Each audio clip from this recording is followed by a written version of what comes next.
Caitlin Gates. I'm here with Bill Neighbors. We're here to do the interview portion of the International Student Forum. So my first question is that you said that you have training for clients with special needs.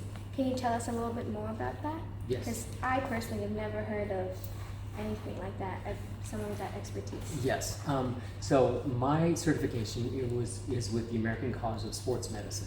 And when we talk about special needs, I train people that are elderly, as well as folks who may be in rehab or have had a stroke, or even I have had a client that was a special needs child.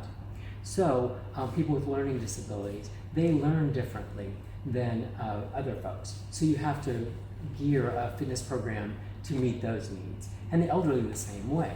I had a lady who was 80 years old, and she had been in the service, and she could literally stand on one leg and put her nose to her knee. So she had great flexibility. Yeah. But again, that wasn't just me. She had worked a long time to do that. But again, that's working with special needs types of individuals. And elderly people, because they don't have the flexibility that younger people do, you have to change the range of motion and that type of activities for older people. Oh wow, okay, that's great. That's so cool.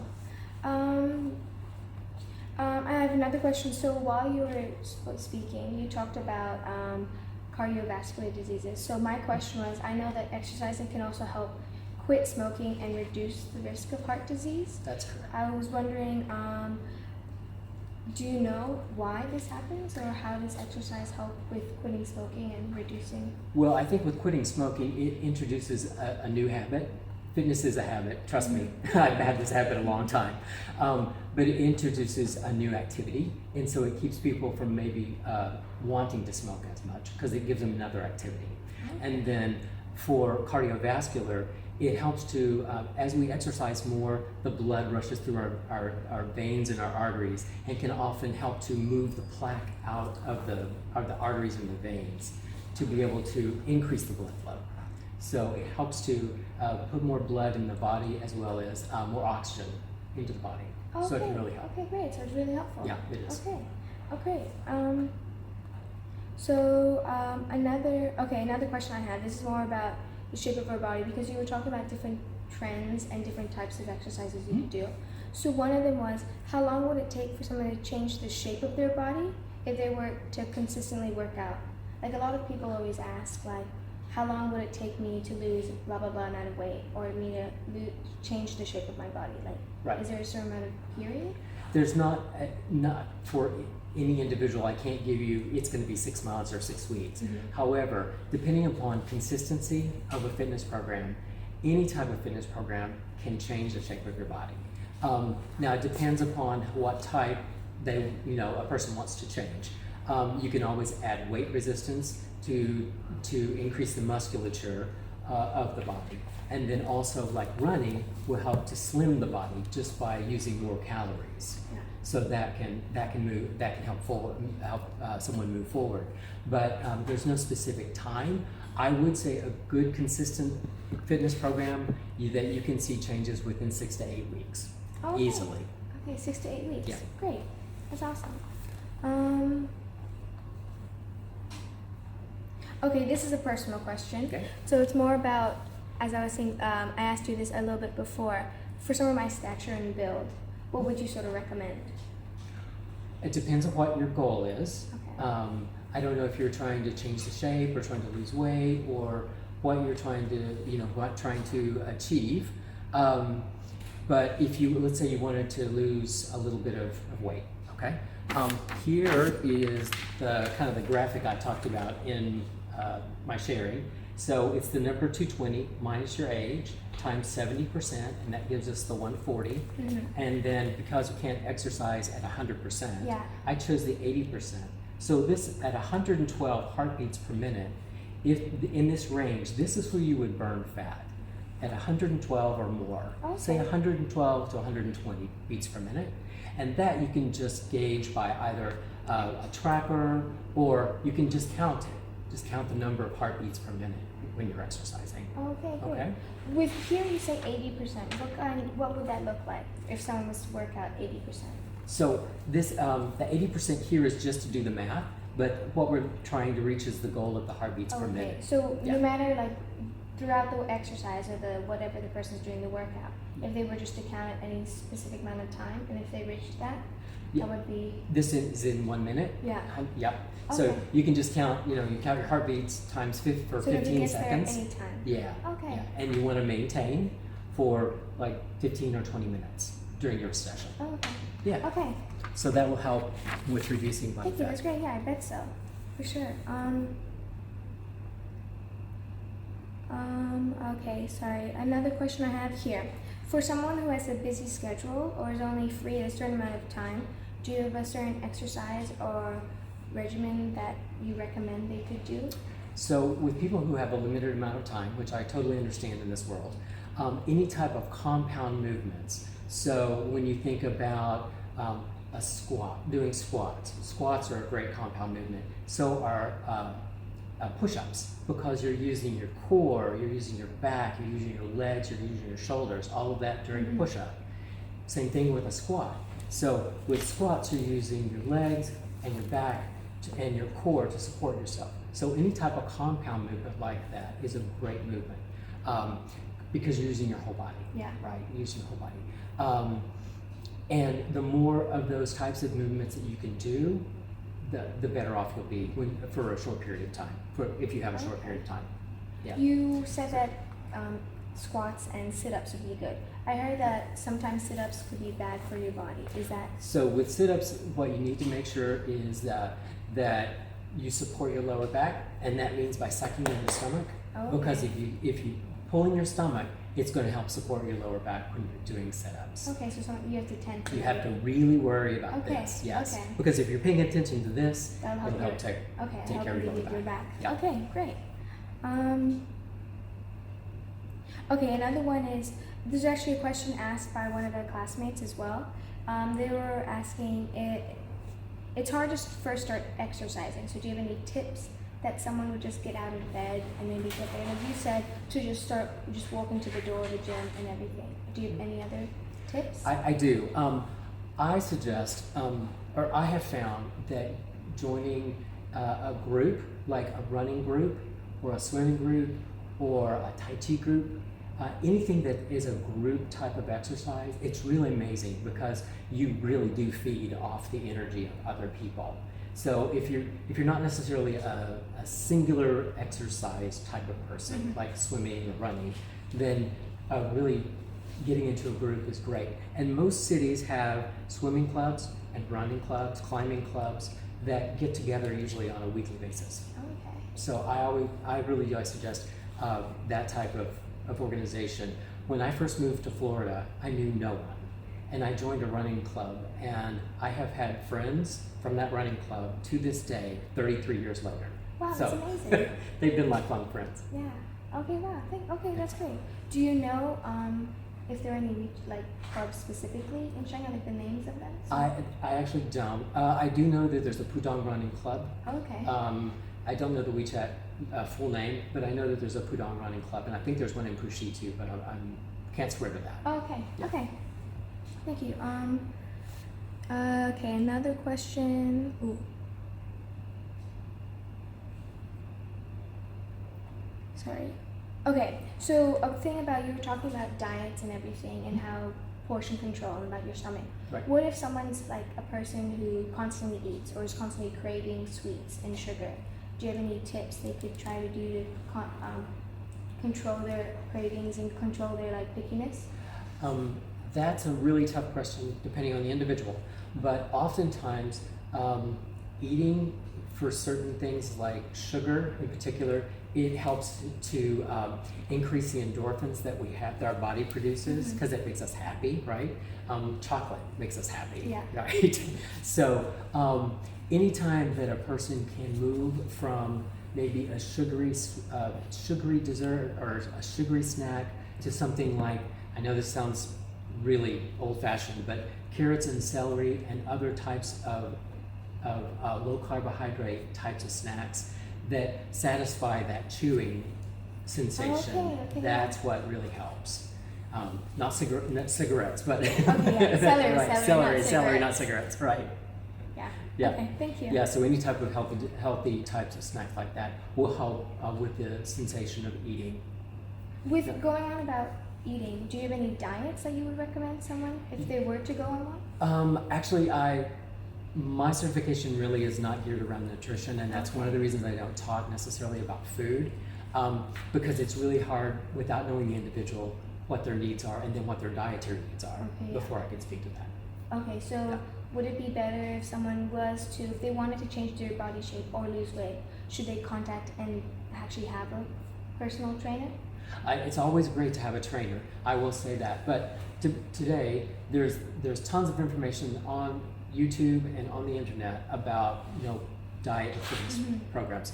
However, what I would suggest is that before anyone starts a diet, talk to their physician and understand if they're ready to embark upon a diet. And when I talked about fasting before, fasting can be really tough because it can really change your moods. It can give you mood swings, and trust me, it can. So any diet can do that. Okay.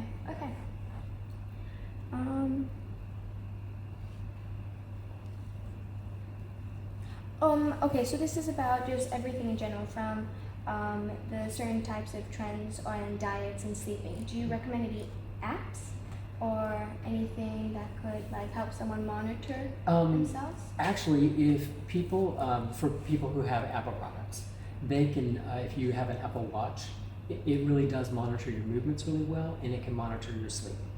So it can give you an idea of how restless you are at night. I have an old Fitbit that tells me how restless I am from day to day, night to night. So you can kind of see, I didn't sleep well. And one of the things to monitor is, strangely enough, is how cool the room is that you sleep in. Because traditionally, the cooler the room is that you sleep in, the better you sleep. Because your body cools down and tries to calm. Makes sense. So less noise, less light, and the cooler the room will help you sleep better. Okay, great.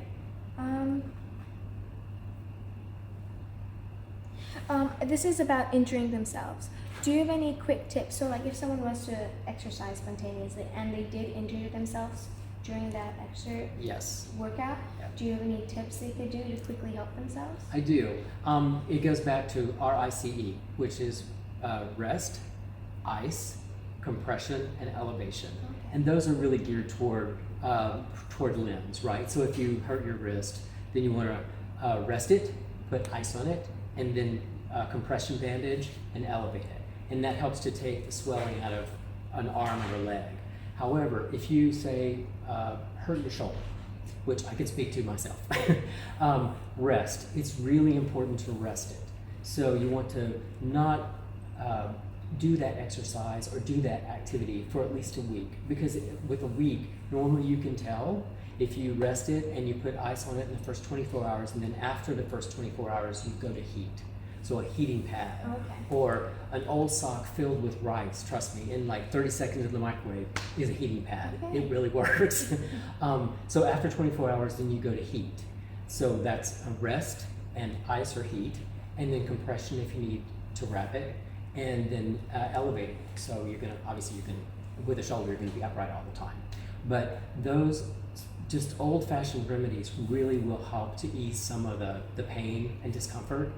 After 2 weeks, or 3 weeks at the most, then seek medical advice, because you want to make sure that nothing's irreparably torn or damaged in your shoulder. Same thing with your wrist or your hand, because then you'd want to make sure that nothing's broken. Okay, thank you. Yeah. This is more about your business side. So you told me that your opening business is just the start of it. Yes. Can you tell me, was it a challenging process opening a business here in China? It was a challenging process. I have a wholly owned foreign entity type of business, a Wolfie, because that's the type of business that I can own here. So with that involves obviously getting the permits and getting a business license, which my law firm was great to be able to work with me and speed that process along. Unfortunately, in the time of COVID, things are much slower than they are in any other time in the world. But we worked through it, and with that, there's also the bank accounts that need to be opened, and an office space you have to find just to get all the pieces together for a business. And then for me, my business is online, so I don't really touch individuals. I do everything is video based. Okay. So I will do a video and then I will send it to them soft either through email or however they want to receive it. So that's how I distribute my material to my clients. Oh wow, online. So Yeah. have you ever opened an offline business? I haven't. This is my first offline business I've ever. Oh wow. Yeah. Okay, that's cool. Yeah, That's awesome. yeah. So for me, it was working around the logistics of trying to get a business started, Yeah. and then the other is solving the problems of how do I get my product, my videos, or whatever to my clients. Okay, that's cool. Yeah. Another question. What prompted you to open up a business in China? Because that's very tricky venture. It's tricky, yeah. It's tricky. I needed to. Fitness has always been my love, and because in China you can't train at a gym unless you're a employee there. Oh, okay. And with my advanced age, it's hard for me to find a gym that's going to hire me at 60 years old, right? So I had to rely upon my own resources, and I wanted to continue my fitness program because I work out every day. I wanted to at least do something with it. So I decided to move into this online fitness program to just kind of continue, and it keeps me young, keeps me moving, and it gives me something to do. So That's so I won't cool. lie about It's so that. interesting because not a lot of people they're all very nervous to open businesses here because of the whole stigma about what could happen. Right. Well, look at COVID. What could happen? Yeah. Right. Anything could Yeah. happen. But I would tell people, jump off, do it, because it's a great opportunity to learn about the business world, about the country you live in, as well as about yourself, because it really will teach you about yourself. Okay, that's so cool. Another question. Oh, this one's more about being your own boss. Do you prefer being your own boss? Answer to that is yes. Okay. Why is that? Because I can set my own schedule. Okay. And with what I can film my videos in the morning, before I work out or after I work out, so I can control my schedule and then send the product to my clients whenever I want to. So not having a set schedule is a really great thing. Okay. I have a question. So you're from America originally. Were Yes. you exercising or in the exercise industry in America? I was. Can you tell me some of the difference between the exercise industry in China versus America?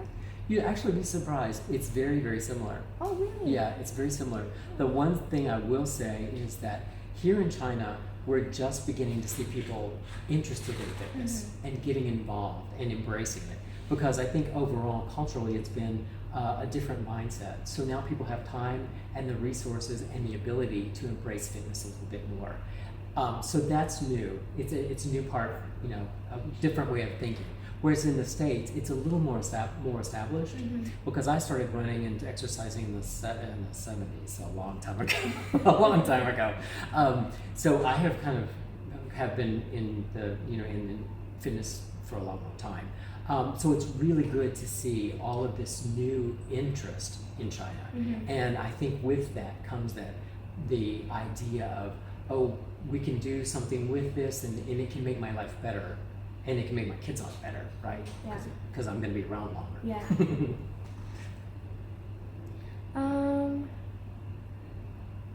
Okay. So my last question is, what are some of your goals as a business owner? Well, obviously, I want to continue to grow my business online. So my hope would be to be able to build my business enough to hire someone else to help me. Okay. So there would be two Yeah. trainers. so we could split the responsibilities and to grow my membership, because it's kind of, my business is more like a subscription business, right? So I have a client and they buy a subscription, and I work out their fitness program and then send them what they need, and then I do a follow-up phone call every few weeks to see where they are. Well, that can be time consuming. Yeah. So my goal is to grow my business enough to be able to hire somebody else who can help me train. Yeah, pretty hard work. Yeah.